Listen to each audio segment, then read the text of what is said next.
llega hasta ustedes con la firme idea de brindarles una mirada real y distinta de la gestión de Estado.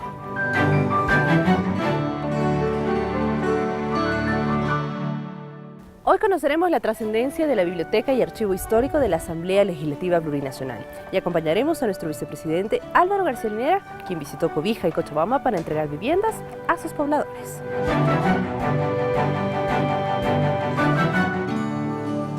Y para finalizar el populismo, su interpretación analítica y su trascendencia será lo que nos comente Luciana Cadaya. Ella es doctora en filosofía de nacionalidad argentina.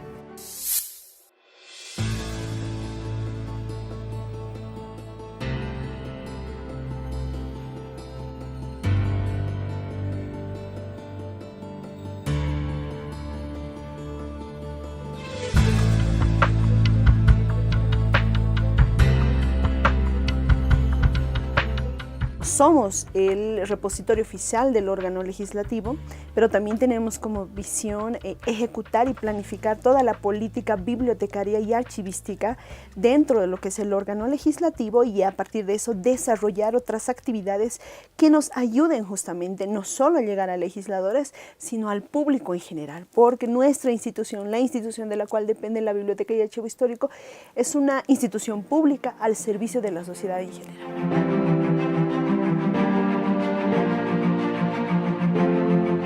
En las bóvedas que están en este edificio, donde antes se custodiaba el oro físico de los bolivianos y las bolivianas, ahora se custodia ese otro gran tesoro. Nosotros pensamos que ese tesoro así, en conjunto, podría superar el oro físico que custodiaba el Banco Central en esa época.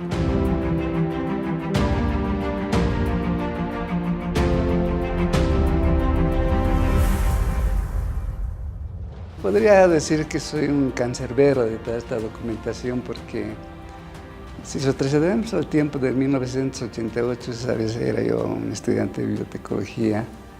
Entonces, el reto era eso, ¿no? Recuperar esta documentación, la memoria de toda una institución. Entonces, con el tiempo se tiene cariño a lo que uno hace.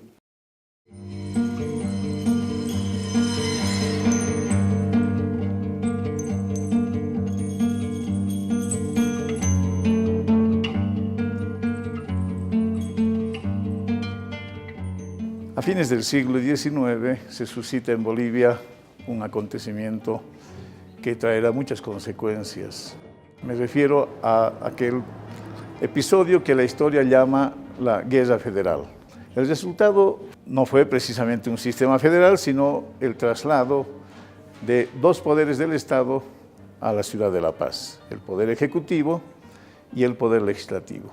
Se dejó en Sucre el poder judicial y por imprevisión de las autoridades de esa época, se dejó también en esa ciudad el Archivo Nacional de Bolivia, que había sido creado en 1883.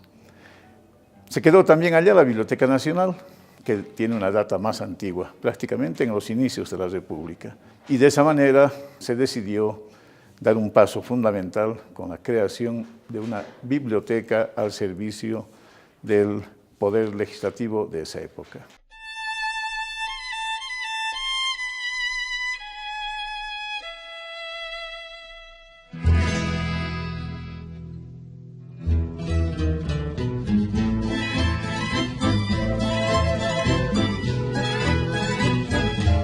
La biblioteca se funda como tal en 1911, pero entra en funcionamiento en septiembre de 1912, ¿no? Ha sido a iniciativa del senador por Oruro Moisés Ascarrums, que en ese entonces identifica la necesidad de que los legisladores no tenían un lugar, un centro, una biblioteca, un lugar donde puedan ellos acudir a consultar diferentes fuentes justamente para poder desarrollar su trabajo, ¿no? Y como legisladores, el Estado en ese caso tenía el deber de proporcionarles esos medios, esas herramientas para poder desarrollar de manera atinada sus labores y bueno, elaborar leyes, decretos y todo el sustento normativo que ha tenido nuestro país desde su fundación.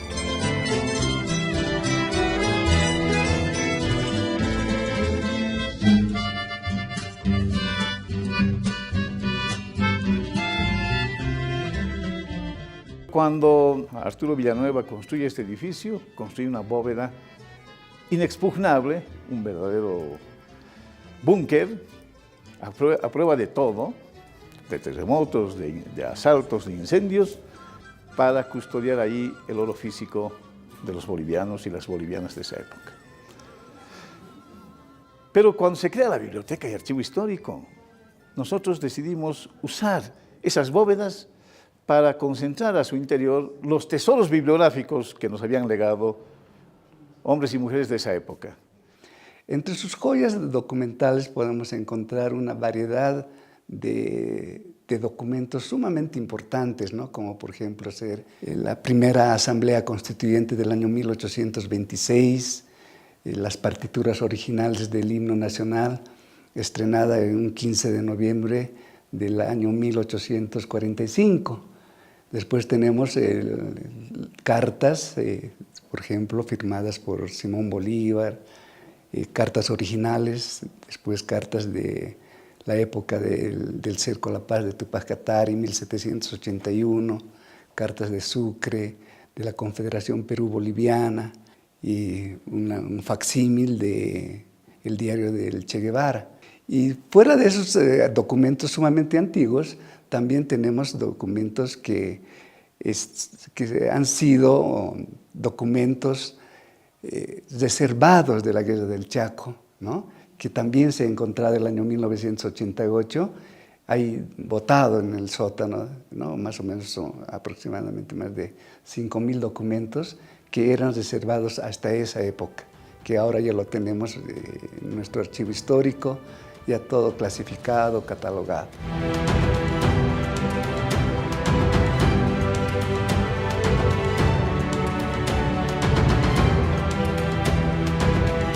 Este es un sistema de archivos, ¿no? Que lo encabeza el Archivo Histórico de la Asamblea Legislativa Plurinacional, compuesta por el Archivo Central del Senado, el Archivo Central de Cámara de Diputados y el Archivo Central de la Vicepresidencia.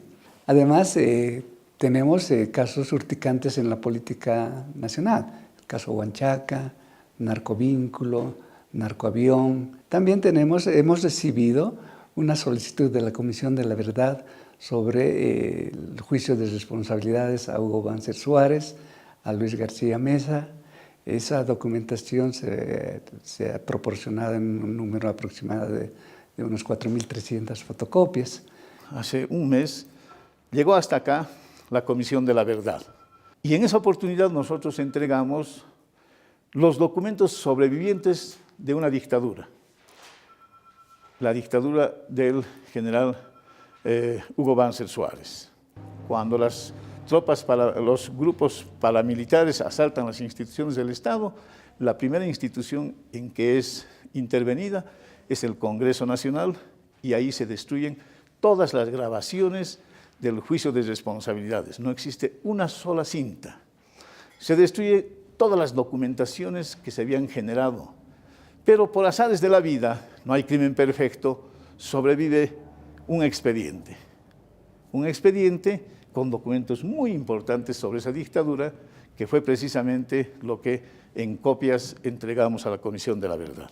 Muchas autoridades de diferentes poblaciones rurales y locales alrededor de todo nuestro país vienen hasta nuestras instalaciones, porque hemos tratado de demostrarles que primero tú puedes acceder a la información que tenemos, que es pública, y lo que procuramos es que todas estas personas, si bien vienen con una inquietud de información, en el más alto porcentaje procuramos de que toda esta población se vaya con toda la información que está requiriendo.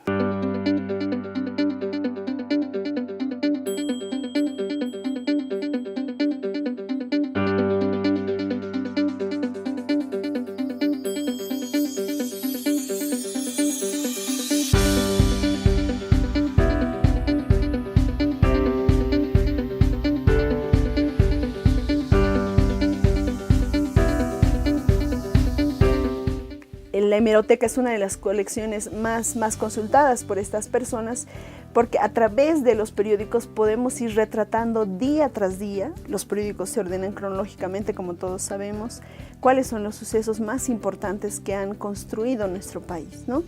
Nuestros periódicos, el primer periódico que tenemos en Bolivia, el que se ha publicado, es El Cóndor de Bolivia de 1825. Tenemos El Iris de la Paz de 1839 también, que a través de sus páginas, en ese entonces no con tantos gráficos ni con tanto color como los que vemos ahora, podemos ir mostrando y leyendo a través de esas líneas todo lo que en ese entonces pasaba. La hemeroteca es otro tesoro en sí mismo. Ahí está esa otra visión, el contrapeso de la historia oficial, que viene por la crónica diaria. El periodista, despojado a veces de compromisos con el Estado, suele ser incisivo y nos va a mostrar la otra cara de la medalla. Esa hemeroteca construida día a día, mes a mes, año por año, ahora es un caudal de información accesible a la investigación científica. La biblioteca, el archivo histórico, la hemeroteca de la Asamblea Legislativa Plurinacional está abierta para todos. No solamente investigadores, no solamente estudiantes, no solamente los que vienen a hacer su maestría, su doctorado, sino para todos. Está abierto, simplemente es un requisito tener un carnet de identidad y pueden pasar a disfrutar realmente de nuestra documentación, de los libros que tenemos, de los periódicos al menos. Si un país es grande y rico, lo es gracias a que conocen su historia. Cada uno de estos pasillos, cada uno de estos espacios tiene una historia encerrada que tal vez en unos minutos no podamos retratarla, pero sí, si cada uno de ellos viene y nos visita, pues con gusto les abriremos no solamente en la biblioteca, sino también en un poco de nosotros, porque hacemos este trabajo con pasión. El acceder a una vivienda digna era antes una posibilidad negada para la gente más necesitada.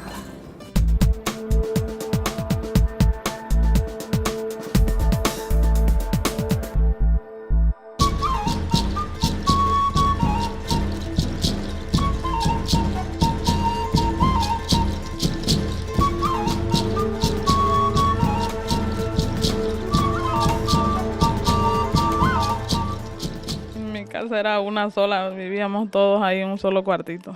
Hasta hace poco vivía muy precariamente, tenía que algunas veces comprar más balde para los más huecos que había en los techos, tenía que comprar más pernamanca para poner cuña para que no se caiga mi casa. La mayoría saben en la situación que yo vivía.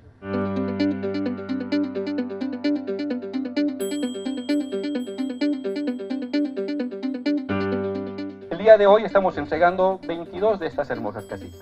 22 familias que a partir de ahora viven con más dignidad. Esto nos ha costado 2 millones de bolivianos, hermano alcalde.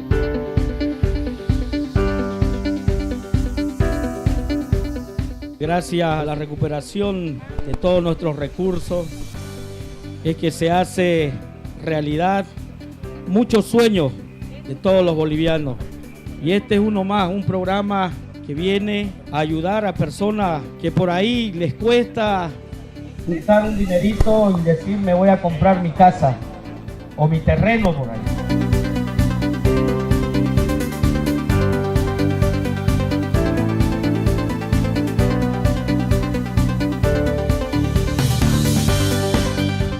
Tenemos agua 24 horas. Estoy muy agradecida por lo que me ha dado esta ayuda para tener una buena vivienda, para vivir bien. Quiero agradecer al gobierno por permitirme vivir estos últimos años que me queda, vivir dignamente. Vivir con orgullo para que mis hijos, mis nietos, mañana no digan mi padre, mi abuelo, no hizo nada por nosotros. Pero no fui yo el que hice nada, fue este gobierno que en realidad nos está dando esa calidad de vida. Nosotros solamente te hemos colaborado, pero eres tú la que has construido. En cada ladrillo está tu sudor, tu sacrificio y tu gobierno que nunca te deja solo. que siempre te va a acompañar. Y queremos que así sean todas las casas, en todo Bolivia, dignas, para personas dignas. Ahora ya no tengo la preocupación de que si llueve, que truena, que se la pague. Ahora tengo una casita digna donde puedo estar tranquilo aunque llueva. Muchas gracias.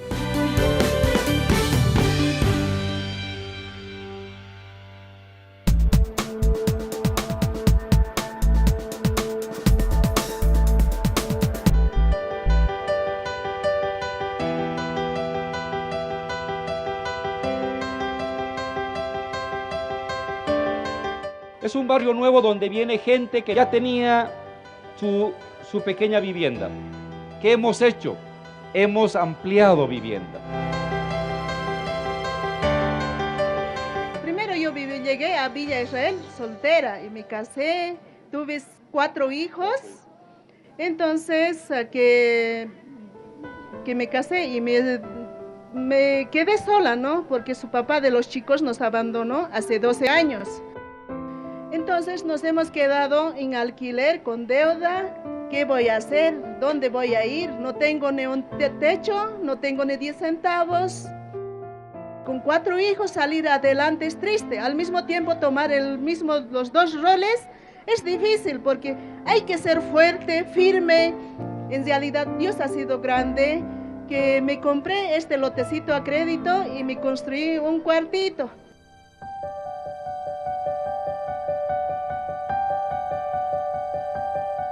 Con nuestro presidente Evo, a ellos apoyamos.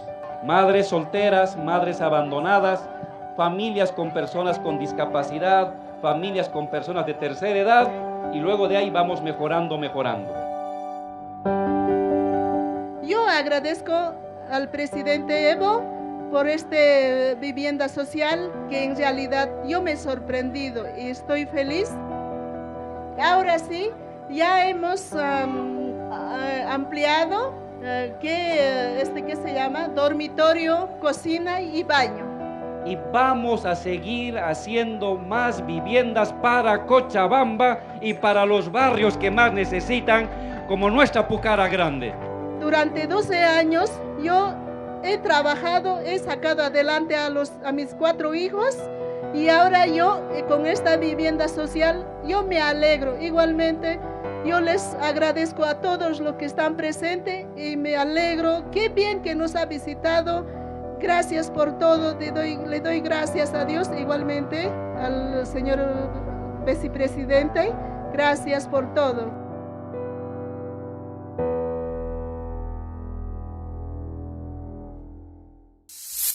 Luciana Cadaya, una joven doctora en filosofía, nos amplía la visión sobre el mundo actual y lo que se entiende sobre populismo.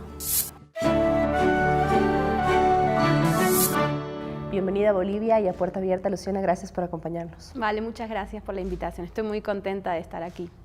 El libro denominado A Contracorriente ha sido presentado hace algunos días en La Paz, Bolivia, y me gustaría partir por ello, por la importancia de que podamos comprender qué es el populismo. El populismo es una categoría política de larga data para pensar experiencias políticas latinoamericanas y no simplemente un término estigma, como suele pasar en determinados medios de comunicación, que se lo utiliza solamente en sentido peyorativo.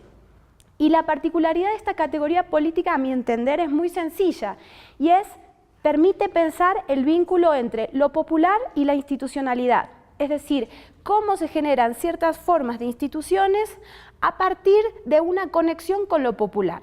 Y creo que es un tipo de forma de poder y un tipo de forma de sociedad que escapa a la lógica socialdemócrata clásica, que escapa a la lógica liberal, y me parece que por ahí iría un poquito la cuestión. ¿Cuál sería entonces la diferencia entre el populismo y el socialismo propiamente dicho, Luciana? No siempre en la historia del pensamiento social latinoamericano fueron términos antagónicos, muchas veces se los ha pensado como términos complementarios, porque el populismo podría ser entendido como un espacio donde se reflexiona más acerca de lo popular, independientemente de hacer anclaje en la cuestión de clase, entendiendo lo popular en un registro un poco más amplio, y pensando a lo popular en conexión con una idea de Estado de Derecho. a diferencia quizás de las teorías socialistas, en donde lo que se busca experimentar quizás es formas de gobierno totalmente diferentes al concepto de Estado, ¿no? Porque en el marxismo clásico el Estado siempre es algo que en teoría debería ser eliminado porque es lo que genera las desigualdades y el capitalismo. En cambio, el populismo es una forma de entender la política donde el Estado no necesariamente va en contra de lo popular y donde no necesariamente es el que engendra las desigualdades sociales, sino que el Estado puede ser un mecanismo de igualación social y de democratización de la sociedad. Quizás son dos tradiciones diferentes que a veces se encuentran, a veces se desencuentran y que tratan de pensar una alternativa al neoliberalismo, digamos. Pero me gustaría que tú, desde tu análisis y desde tu amplia experiencia en cuanto al populismo se refiere y de tus estudios, nos digas si desde tu punto de vista Bolivia es un gobierno populista y por qué. Entendería que Bolivia ha sido y es una experiencia populista por la lógica de lo político, por la lógica de construcción de poder político que tiene lugar en Bolivia y que tiene que ver con esto que decíamos antes, que es una conexión entre lo popular y lo institucional. Y yo creo que el MAS, Evo Morales, sobre todo como figura de liderazgo, y un liderazgo muy particular, creo que responden a esa lógica de construcción de lo político. ¿Por qué tan particular el liderazgo de Evo Morales? Porque, digo particular porque en Europa, por lo general, cuando se piensa en la figura de liderazgo, automáticamente por una especie de tabú y de horror del pasado, lo asocian con el totalitarismo, ¿no? Es decir, los liderazgos están muy asociados con las experiencias nacionalsocialistas en Europa, con el fascismo europeo, y yo creo que América Latina, en general, no solo el caso de Bolivia y no solo el caso de Evo Morales, han construido unas formas de liderazgo que no son totalitarias y son formas de liderazgo democratizadoras y que hay una especie de lazo afectivo entre lo popular y el líder que no necesariamente crean esas figuras totalitarias de las que tanto tienen miedo en Europa. Y creo que cuesta mucho entender cómo se crean estas figuras de liderazgo en América Latina. Luciana, es importante, creo yo, que resaltemos que no solamente existe el populismo en la izquierda, sino también en la derecha. Es algo que se ve actualmente con Donald Trump en Estados Unidos y con Marine Le Pen en Francia. ¿Cuál es tu posición frente a estos populismos de derecha? ¿Cuáles son las diferencias? ¿Existe la posibilidad de que algo similar se repita en América Latina? Siempre es un término complejo, primero, si vamos a hablar de populismo de izquierda o populismo de derecha, porque si nos vamos de nuevo a América Latina, el término populismo nunca se generó la distinción entre de derecha e izquierda. Esa distinción se genera en Europa, cuando se empieza a ver que hay experiencias populistas europeas, entonces se necesita delimitar unas que conducen a cierta experiencia emancipatoria, de otras que parecieran, digamos, retrotraernos a experiencias de estados más totalitarios y que a su vez siguen con una agenda económica neoliberal. Entonces, eso como en primer lugar, como tratando de ver si es pertinente o no hablar de populismo de izquierda o de derecha.